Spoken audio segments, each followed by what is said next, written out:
নমস্কার বন্ধুরা, আশা করি আপনারা সবাই ভালো এবং সুস্থ আছেন। যাই হোক, আমি একটু কুলের আচার রান্না করলাম। কুল কিনে নিয়ে এসেছি, কুল কিনে নিয়ে এসে একটু কুলের আচার রান্না করলাম। তা কুলের আচার কীভাবে রান্না করলাম তা আপনাদের সামনে তুলে ধরলাম। দেখুন, আপনারা সবই দেখতে পারবেন। আপনারা নিশ্চয়ই এইভাবেই রান্না করেন। আচার রান্না করা প্রস্তুতি একই রকম, সবাই একইভাবে রান্না করে। আর দেখতে কেমন হয়েছে একটু কমেন্ট বক্সে জানাবেন বন্ধুরা। আর কার কার কুলের আচার খেতে, কুলের আচার না যে কোনো আচার খেতে কার কার ভালো লাগে। তা আচারের মধ্যে তাও অনেকে তেঁতুলের আচার খেতে ভালোবাসে, অনেকে কুলের আচার, অনেক রকমের আচার হয়। তা আমার কুলের আচারটা আমি বেশি পছন্দ করি।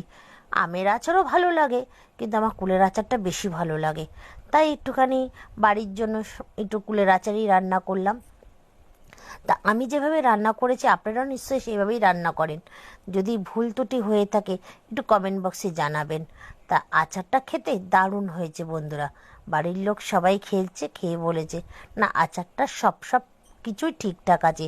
ঝাল আর কুলগুলো খুব মিষ্টি, কুলগুলো সেজন্য আর বেশি মিষ্টিও করিনি। দেখুন তো বন্ধুরা, যদি দেখতে ভালো লেগে থাকে তাই লাইক, কমেন্ট ও শেয়ার করবেন।